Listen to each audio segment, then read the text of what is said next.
Salam seluruh jemaat yang terkasih di dalam Kristus Yesus.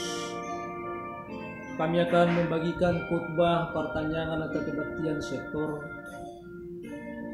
Tengah-tengah sulitnya kita beribadah pada saat ini untuk berkumpul bersama di satu rumah. Oleh karena itu, kami akan membagikan khotbah ini kepada kita semuanya, khotbah kebaktian sektor pada minggu kelima bulan Maret 2020 dalam minggu Judika. Firman Tuhan bagi kita diambil dari kitab Jepanya pasal 2 ayat 1 sampai dengan ayat 3. Demikian firman Tuhan. Bersemangatlah dan berkumpullah, hai bangsa yang acuh tak acuh, sebelum kamu dihalau seperti sekam yang tertiup, sebelum datang ke atasmu murka Tuhan yang bernyala-nyala itu, sebelum datang ke atasmu hari kemurkaan Tuhan. Carilah Tuhan, hai semua orang yang rendah hati di negeri, yang melakukan hukumnya. Carilah keadilan, carilah kerendahan hati. Mungkin kamu akan terlindung pada hari kemurkaan Tuhan. Sedemikian jauh pembacaan firman Tuhan. Jemaat yang terkasih di dalam Kristus Yesus, perikop kita hari ini adalah seruan untuk bertobat. Kitab Jepanya ini dibagi dalam dua pesan inti dari kitab Jepanya. Pesan yang pertama adalah memberitahukan hari Tuhan akan segera tiba.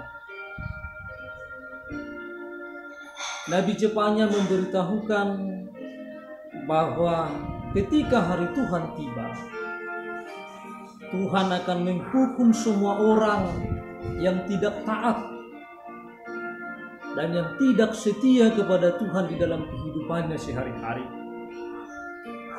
Jepanya menggambarkan bagaimana rakyat beserta dengan pemimpin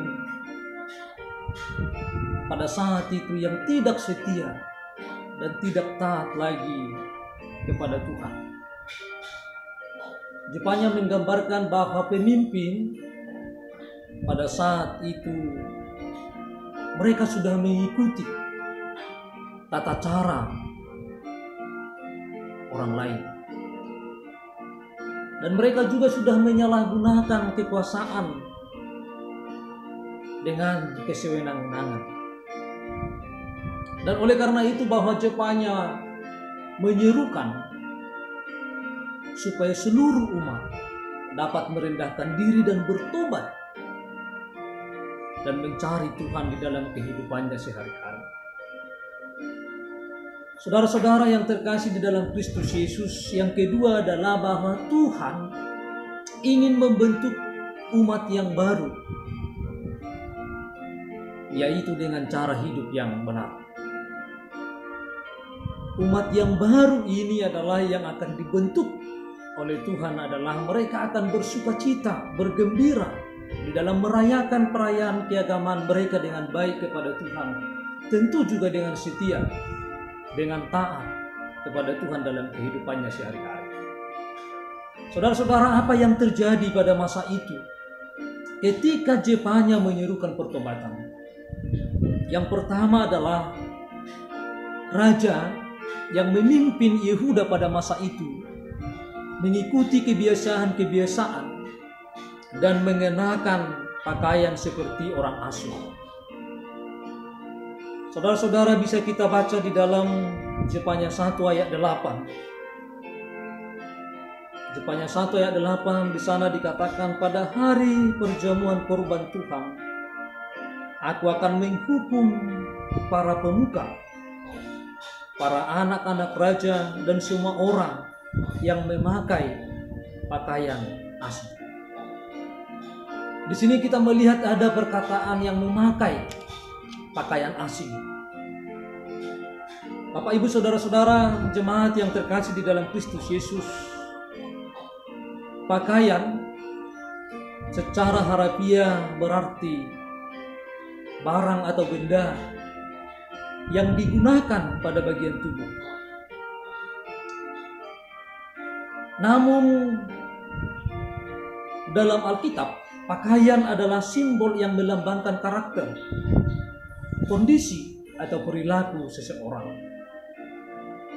Misalnya dalam Matius 22 ayat 11 dikatakan bahwa pakaian pada pesta kawin yang tertulis di dalam Matius 22 ayat 11 tadi melambangkan kebenaran Kristus yang membuat pendosa menjadi berkenan di hadapan Allah. Oleh karena itu pakaian sebagai simbol digunakan oleh Nabi Jefanya adalah menggambarkan karakter dan kepribadian pemimpin Yehuda dan masyarakat adalah seperti orang Asyur.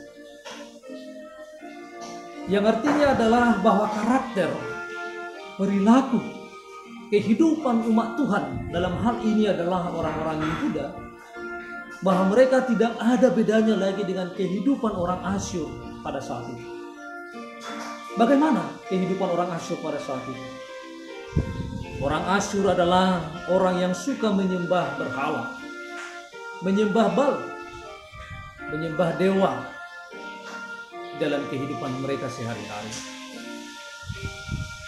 Pakaian yang dimaksudkan oleh Jefanya dalam kitab ini yaitu lambang kepribadian umat Tuhan yang sudah beralih kepada penyembahan berhala dan hidup bersama dengan penyembah berhala, atau kepribadian yang tidak setia kepada Allah dengan melakukan praktek penyembahan berhala. Inilah yang tidak disukai oleh Allah,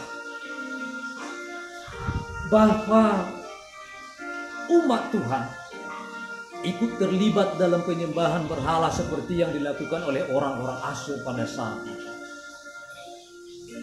Kepribadian mereka sebagai umat Tuhan adalah bahwa mereka ikut menyembah dewa-dewa dan tidak setia kepada Tuhan, ikut menyembah berhala di dalam kehidupan mereka sehari-hari. Lalu yang kedua yang dapat kita lihat dari sini adalah bahwa pemimpin pada saat itu, raja pada saat itu memperbolehkan rakyat atau umat Tuhan menyembah bintang-bintang dan dewa-dewa asing seperti Baal tadi, seperti Milkon pada saat itu. Inilah yang tidak dikehendaki oleh Tuhan, yang tidak disukai oleh Tuhan dari kehidupan umat. Jemaat yang terkasih di dalam Kristus Yesus, mari kita melihat Jefanya 2 ayat 1 sampai ayat 3 ini. Di dalam ayat 1 dikatakan, kami akan bacakan untuk kita semuanya. Bersemangatlah dan berkumpullah, hai bangsa yang acuh tak acuh. Kalau kita melihat kamus besar bahasa Indonesia, perkataan acuh tak acuh berarti tidak menaruh perhatian, atau tidak mau tahu, atau tidak peduli.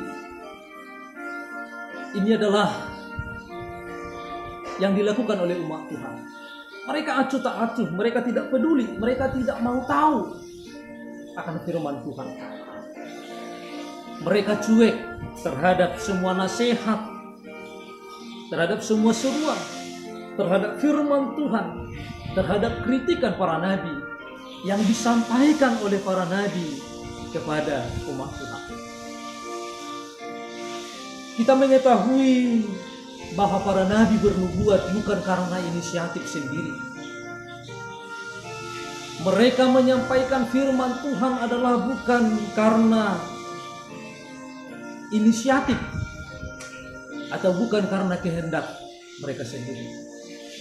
Tetapi kita tahu bahwa nabi menyerukan, menyampaikan firman Tuhan adalah karena mereka disuruh oleh Tuhan.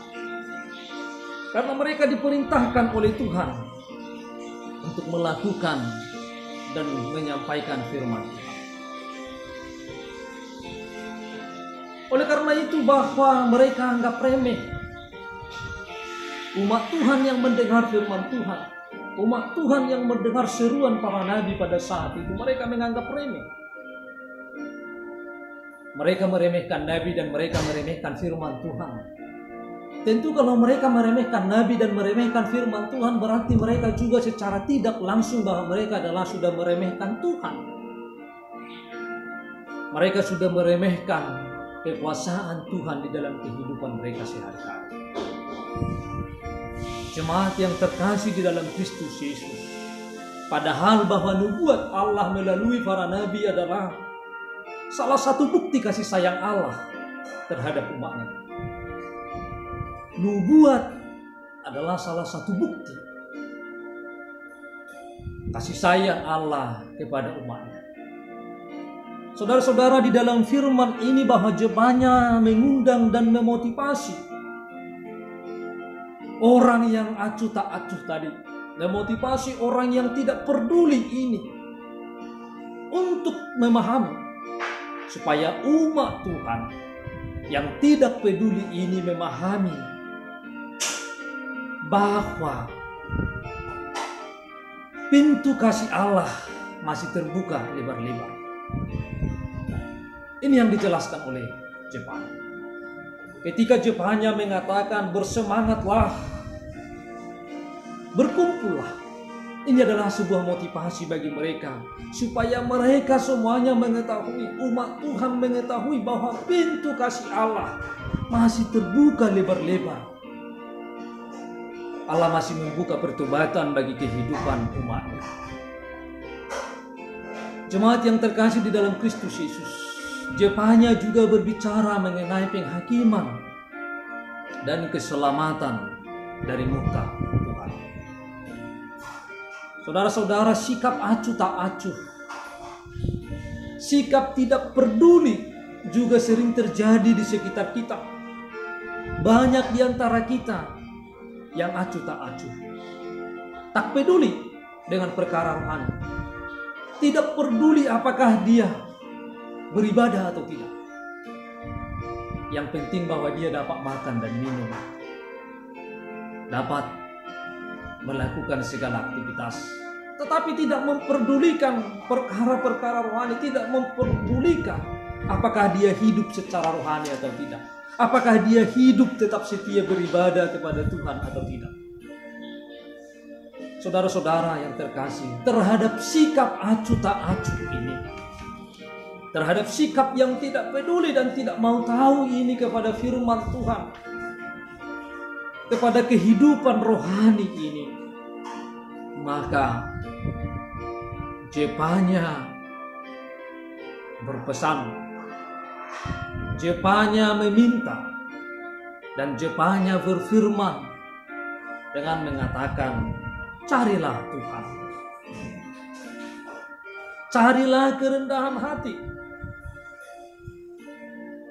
carilah Tuhan selagi Dia masih mau ditemui. Saudara-saudara yang terkasih di dalam Kristus Yesus, sebelum murka Tuhan datang kepada kehidupan umat Tuhan, di ayat 2 dan ayat 3 dikatakan, apa yang akan kita lakukan sebelum murka Tuhan datang dalam kehidupan kita. Saya akan bacakan dulu ayat yang kedua. Sebelum kamu dihalau seperti sekam yang tertiup, sebelum datang ke atasmu murka Tuhan yang bernyala-nyala itu, sebelum datang ke atasmu hari kemurkaan Tuhan, carilah Tuhan, hai semua orang yang rendah hati. Saudara-saudara, kita diajak untuk mencari Tuhan. Kita diajak untuk mencari kerendahan hati. Untuk apa? Di ayat 3 dikatakan dalam perikopnya yang terakhir, mungkin kamu akan terlindung pada hari kemurkaan. Mencari Tuhan dan mencari kerendahan hati adalah menghindarkan kita dari murka Tuhan yang akan datang. Saudara-saudara yang terkasih di dalam Kristus Yesus, mencari adalah bentuk dari kepedulian. Dan kepedulian adalah kebalikan dari acuh tak acuh. Kepedulian adalah kebalikan dari yang tidak mau tahu. Maka mencari Tuhan adalah menganggap Tuhan lebih utama, lebih tinggi, dan menempatkan posisi kita lebih rendah. Saudara-saudara yang terkasih dalam Kristus Yesus, menurut firman ini, siapakah yang bisa bertobat dari kehidupannya, dari perilakunya yang tidak baik? Yaitu orang yang mencari kerendahan hati. Orang yang rendah hati, dia akan mau mengakui kesalahannya kepada Tuhan. Orang yang rendah hati akan bisa belajar akan firman Tuhan. Orang yang rendah hatilah yang bisa bertobat. Orang yang rendah hatilah mau belajar akan firman Tuhan. Orang yang rendah hatilah yang menyenangkan hati Tuhan. Oleh karena itu jemaat yang terkasih di dalam Kristus Yesus, bahwa firman ini mengajak kita untuk bertobat, untuk berubah dari perilaku kita yang kurang berkenan di hadapan Tuhan.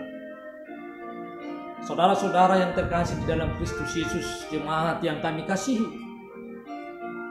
mungkin selama ini bahwa kita kurang peduli tentang peribadahan kita di rumah kita masing-masing.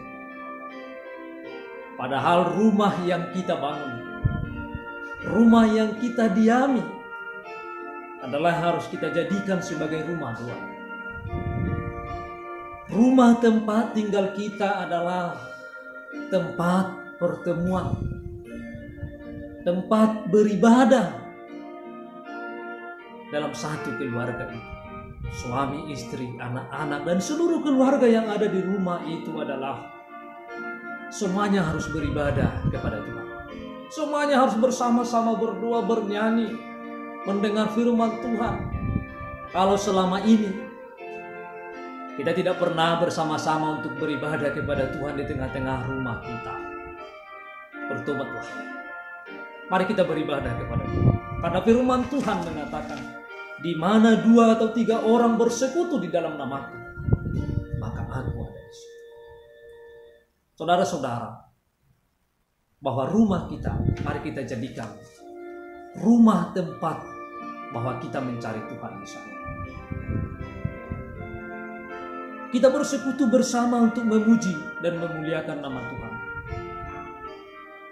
Saudara-saudara, mulai dari ibadah minggu, ibadah sektor, dan ibadah pertanyaan, bahwa kita semuanya beribadah di rumah masing-masing. Sementara waktu, bahwa kita semuanya beribadah di rumah masing-masing. Tapi saya yakin dan percaya bahwa kita orang yang beriman, orang yang percaya kepada Tuhan, kita akan tetap beribadah kepada Tuhan. Dan kita akan melihat sisi positif dari wabah virus yang kita hadapi pada saat ini. Mengajak kita semuanya, memberikan pelajaran bagi kita supaya kita semuanya di tengah-tengah keluarga seluruhnya berdoa, seluruhnya beribadah, bahwa rumah kita jadikan sebagai rumah ibadah. Rumah Tuhan dihadirkan, rumah Tuhan dimuliakan di dalam rumah kita masing-masing. Oleh karena itu saudara-saudara yang terkasih di dalam Kristus Yesus, semoga kita dapat mencari Tuhan. Semoga kita dapat berubah dari perilaku kita yang tidak baik, perilaku kita yang acuh tidak acuh dan tidak peduli dan tidak mau tahu. Mari kita jadikan bahwa firman Tuhan menjadikan kita menjadi orang yang peduli, orang yang rendah hati, untuk menjauhkan kita dari murka Tuhan. Di ayat 3 tadi dikatakan, carilah Tuhan hai semua orang yang rendah hati di negeri, yang melakukan hukumnya. Carilah keadilan, carilah kerendahan hati. Mungkin kamu akan terlindung pada hari kemurkaan Tuhan. Ketika kita mencari Tuhan, firman Tuhan mengatakan, kita akan terlindung pada hari murka Tuhan. Artinya bahwa kita diselamatkan ketika kita berubah dan bertobat. Oleh karena itu, hendaklah kita berubah dan bertobat. Hendaklah kita setia kepada Tuhan walau apapun yang terjadi. Tuhan memberkati. Amin.